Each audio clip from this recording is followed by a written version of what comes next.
Hello everyone, our group choose the topic of attribution theory. Let me introduce our group member first. They are Chen Qiu, Han Xue, Song Yue, Xu Tianjiao, Zhong Jiejun, and Zhen Yuya.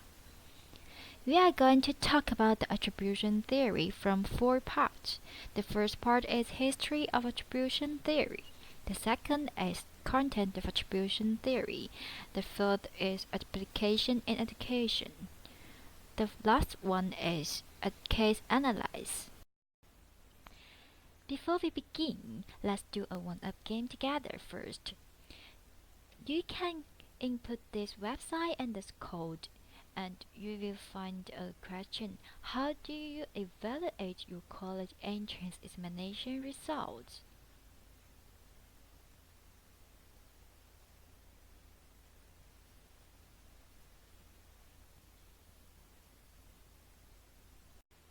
Then let's go to the part 1, history attribution theory. We have already talked about your college entrance examination experience and the main reason you think are given rise to successful or failed. Then let us take a look at how these theorists defined.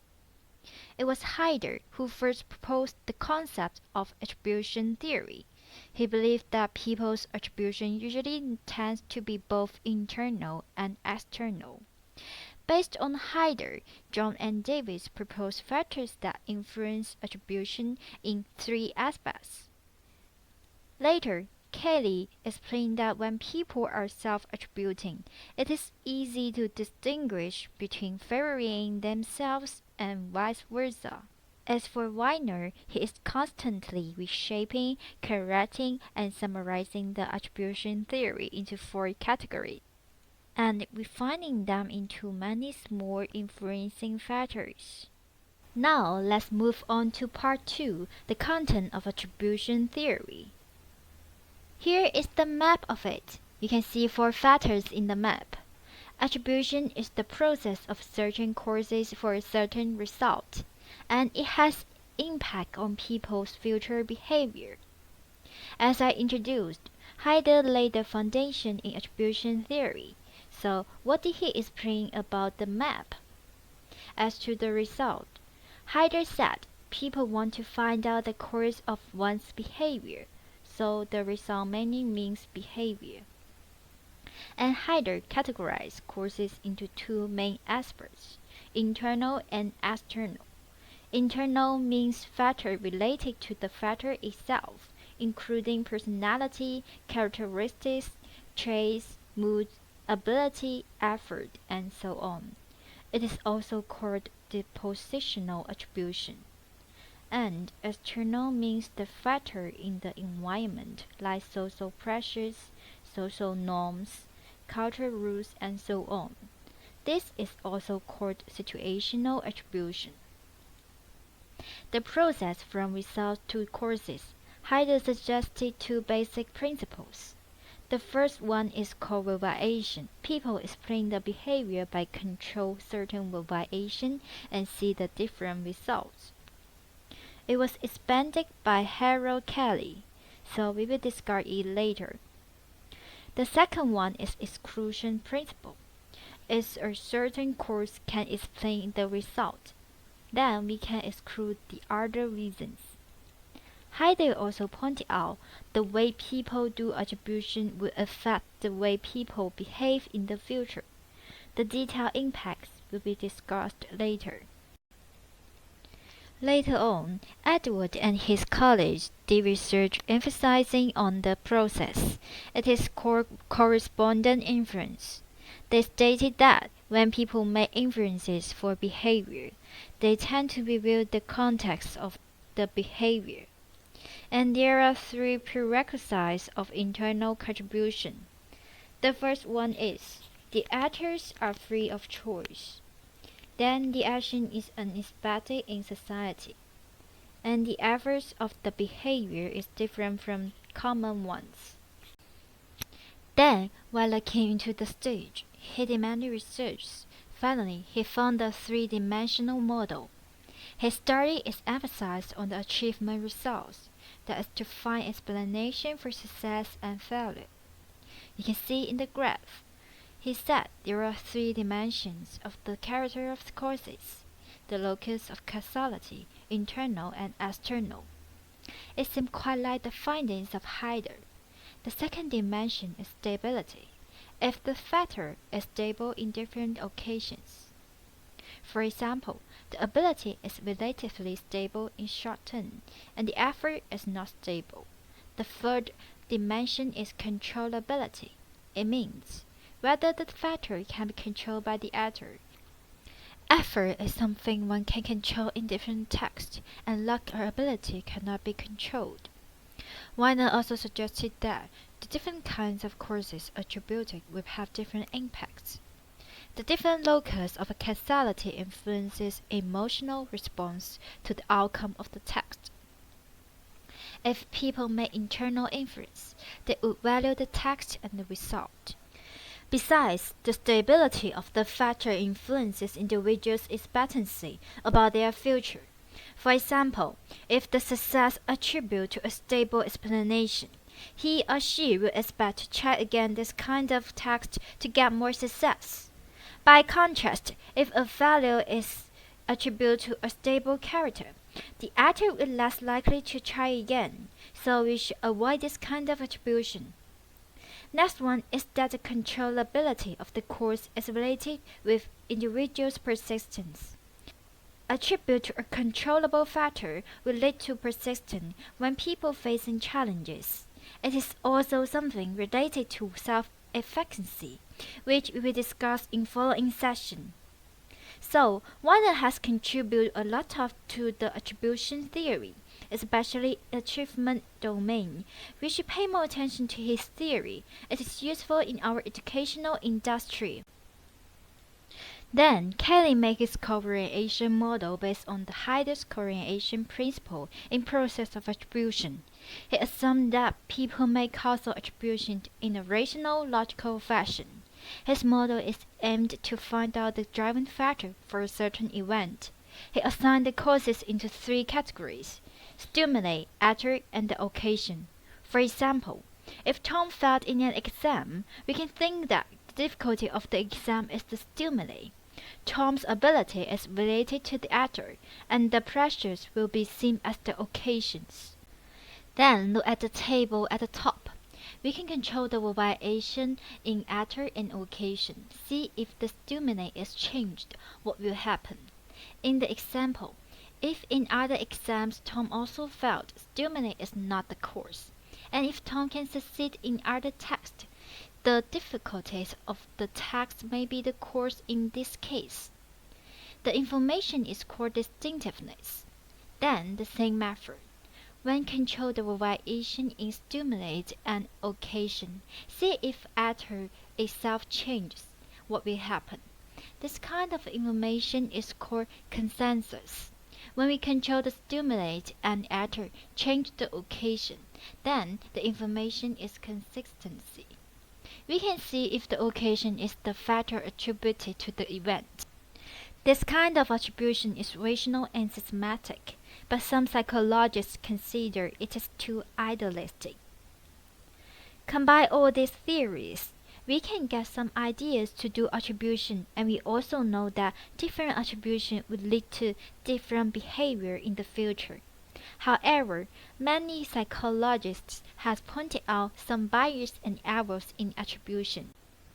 The fundamental error is that people tend to make internal attribution for themselves when facing positive outcomes and make external attribution when facing negative results. And when it comes to others, people tend to do the opposite one. Of course, many psychologists have pointed out the different types of bias and errors in specific situations, such as cultural bias, self-serving bias, and so on.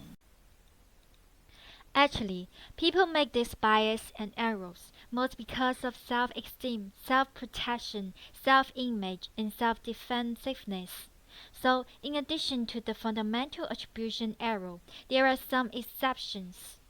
Like cultural bias, people from individualist cultures are more inclined to make fundamental attribution error than people from collectivist cultures. Individualist culture tend to attribute a person's behavior due to their internal factors, whereas collectivist cultures tend to attribute a person's behavior to his external factors. And also, people sometimes tend to attribute success to external factor for themselves in order to protect self-image. This is a kind of modesty. What's more, when make attribution for someone who share many similarities with ourselves in familiars, people do attribution as if do it for selves. So far, there are main concepts of attribution. Let's move to the application of it. Let's move to the part 3, application in education. In application in education, we firstly will bring you guys an example in language learning. Researchers want to see whether student achievement differed when their attribution to success differed. The figure shows that those learners who made internal, personal, and stateable attributions more often obtain higher English grades than those who attributed their success or failure to external, unstateable, and non-personal factors. Also, the differences has been seen in algebra learning, and there are 3 results from 3 different researchers. The first one is, among other variables, ability was significantly influential in students' high achievement grades. The second one is, internal locus of causality was the most important variable which explains the difference between success and failure. The last one is, internal and personal attributions were negatively related to and predictive of students' grade point average. It is easy to see the similarity between these researchers. By reading passages, we found that the attribution theory in education have 2 aspects. First one is the attribution that teachers make to themselves. Within the aspect, there are 3 strategies. The first one is, look at the kids we have to teach. Use my kid rather than those kids. From the moment students enter school, the most important factor in their success is not the color of their skin or the income of their parents. It's the person standing at the front of the classroom. The second one is, it's the parents' fault. If kids come to us from strong, healthy, functioning families, it makes our job easier. If they do not come to us from strong, healthy, functioning families, it makes our job more important. We have to do whatever it takes to ensure the educational success of these children, and not just because it is the right thing to do. The third one is, it is the test or standards or curriculum's fault. In the larger context of the global economy, it is foolhardy to view accountability measure and high standards as the problem. Students' achievement is the product of teaching, and therefore it is a measure of teachers' performance. Thus, teachers should also attribute students' success and failure to their own performance. Second aspect is the attribution that teachers make on students' performance, and there are 5 main suggestions. The first one is repeated simple text. A simple repeated text with a clear goal which provides instant and objective feedback, and also allows students to regard themselves as the main contributor to improvement. Move to a more positive self-perception. The second one is encouraging reflection on prior academic performance. Advisors could ask students their attributions and potentially help the student identify controllable attributions. The third one is responding to students. The way a teacher responds to a student's failure or success can convey to the student and the teacher's belief about the controllability of the factor. The fourth one is sustaining motivation. Advisors should focus on the strategies for success as per the result of Cronenberg and Zoft. This approach is more effective than one in which abilities are emphasized. Wider explore the ways in which an attributional approach can be especially beneficial for students experiencing shame and low self-esteem in academic situations. When students understand the cause for their failure as well as their causes for success, they will develop a better understanding of themselves as learners. The last one is attributional retraining. First, An advisor shares with students how his or her thinking and ability level has changed over time. This could be accomplished by providing appropriate personal anecdotes from the advisor's own educational career. Second, the advisor using modeling to emphasize the positive change. This is the application in education. Then let's move to the part 4. Case analyze.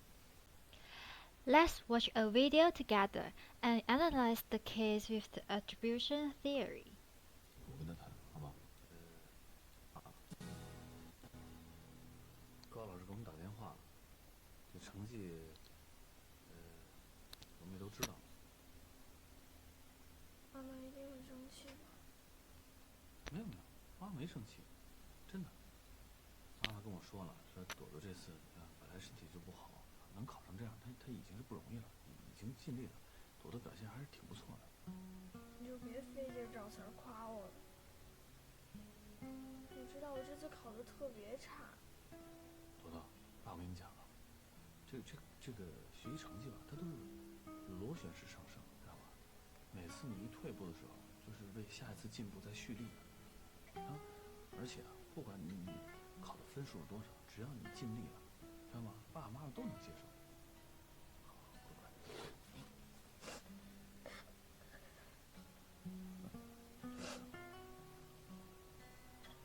朵朵，你看啊，你这段时间确实是不容易，对吧？崩了一个学期了。放寒假了，咱们这样放松放松，先玩一玩，不想学习的事儿。爸妈带你去趟龙庆峡看迷灯去，古北水镇去爬长城去。要不然先好好过个年，下个学期咱们再商量商量。换学习环境，比如说看看还有什么别的学校，要不留学出国留学去。那有什么用啊？像我这样的学生，我到国外还是一样要考试。我本来就是个差生，我到哪都是个差生。你不能这么想，你哪能学生哪分成什么差生啊、好生啊？你只要好好努力学习，对吧？你只要学会了学习方法，考多少分数那都是个表面现象。爸，你替我给妈妈说声对不起。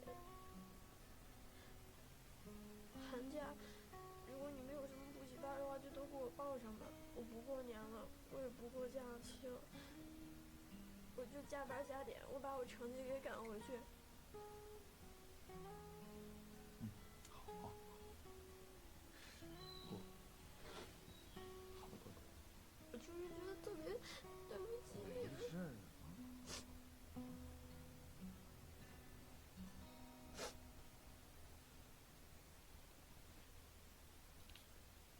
In this video, Dodo didn't do well on her exam. She felt sad and blamed herself. Her father wanted to comfort her, but she's still upset. In this case, Dodo attributed her failure in this exam to her poor level. She defined herself as poor students, who are all poor students in every exam. She also felt depressed and ashamed.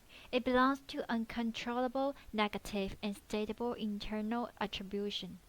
And Dodo's father thought that Dodo's failure in the exam was due to the external pressure, bad health, mood, and other reasons, which are uncontrollable external situation. This is the reference of the content above. Thank you for your watching.